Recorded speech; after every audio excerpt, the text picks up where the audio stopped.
Hi everyone, it's Han here. Here's my new essay, and it's called Feminism Should Have Ended at the Turn of the Century. Okay.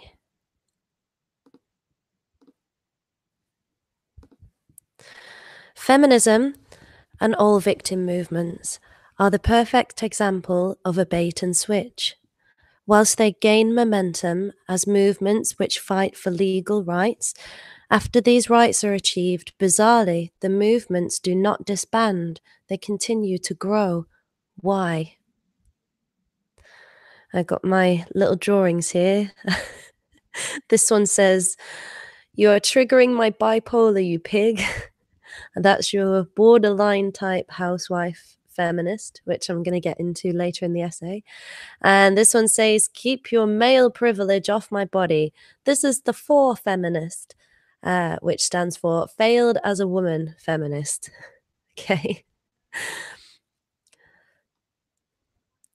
The housewife feminist and the for feminist. Now that we have equal legal rights, perhaps we should abandon feminism and just go about our lives, said Lisa. My husband is at home waiting for me, and I haven't spent much time with my children since being involved with this movement. Nonsense, bellowed Sarah. You married women are so naive. Do you actually think that your husband respects you and sees you as equal just because you have equal rights to him? Now, what Lisa should have said here was, "It matters not whether my husband respects me or not. You cannot force someone to respect you. We have equal legal rights now, and any respect or lack thereof between spouses is a family issue, not a legal issue, nor the issue of a victim movement such as feminism." Unfortunately, Lisa, the archetypal woman who is torn between honouring her natural role as a wife and mother and the evil temptations of neo feminism, hearkened to the voice of two masters, her inner conscience and the feminist voice, that honey dripping, husbandless, childless, homeless voice which panders to her resentment, which quite naturally can arise in a marriage from time to time, but is further fueled by A, the wife's neuroticism coupled with the feminist lies she is hearing, and B, the husband being weak. I believe feminists fall into two main categories, those who can get men and those who can't. The former, the housewife feminist, can range from a woman who occasionally gives her husband the odd dig about what a male chauvinist he is, but is generally happy in her nurturing role, to the borderline personality disordered bitch who can't live without men but will suck the life force out of any that are stupid enough to get into a relationship with her. The latter, the failed as a woman or for feminist, ranges from an opinionated spinster who is too internally ugly to get or keep a man, to the triggered man-hating Marxist poster child of the venom-spitting, humanistically dysfunctional Frankenstein's monster feminist in a pussy hat. Either of the two categories can be applied to lesbians. Then there are male feminists, a category of mental dysfunction that will have an essay entirely dedicated to it soon. The moderate housewife feminist will temporarily or permanently abandon or tone down her feminism in favor of her own personal happiness, whereas the extreme housewife feminist will destroy everything with her crazy neuroticism, no matter what a man gives her, how much he obeys and panders to her, or how much he loves her. The moderate for feminist, usually a bitter character, may feel envious of the women around her who have settled down and had children, or she may have enough time on her hands to conduct some research into the feminist agenda and use her brain to come to the conclusion that she has been wrong. But the extreme for feminist will go to the ends of the earth to prove her feminist theory, often at the expense of reason and her own happiness. She is the type of feminist who, if every single man on the planet was to become extinct tomorrow, would start rounding up the women and looking for evidence of patriarchal apologism or a vague trace of masculine ideals in order to keep their imaginary victim oppressor paradigm in existence. For these women, feminism is their identity. Why is feminism not dead? We should now be able to look back at feminism as a historical event, something which came around to level out the legal rights of women and men, now that both sexes had entered the workforce on a larger scale. So, why has feminism grown into a massive movement? Some housewife feminists were happy with their new equal rights or paid feminism no attention at all, and some were unhappy about their new rights, which I'll go into in another essay, and simply returned to the home and carried on what they were best at doing. And extreme housewife feminists were able to carry on being bitches, but with extra ammunition and leverage against men, which has increased over the years, very unfortunately.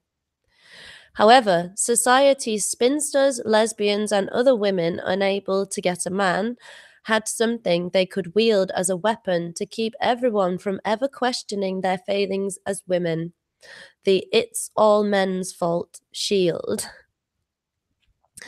But we now have equal legal rights and voting rights, said Lisa.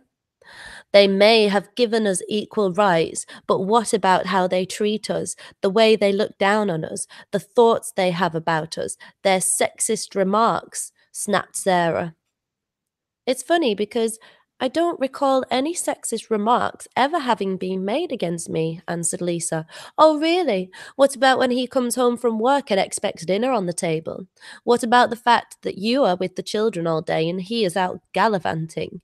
What about the fact that he is the CEO of a company and they won't give you the job? Lisa answered, But I have never trained to do that job. I wouldn't be able to do it. I wouldn't want to do it. I've been at home with my children because patriarchy. See how the extreme feminists target the moderate ones and try to corrupt them out of jealousy and bitterness. Here is another scenario involving our moderate housewife feminist Lisa, this time with her extreme housewife feminist friend, Patricia. I can't stand him anymore. I told him if he didn't spend more time at home and stop working on those stupid cars of his, we would be through. And what did he do? Came home late again. All he cares about is what his boss thinks. He is a pathetic little weasel. Lisa replied, But he is a hard worker and a decent man.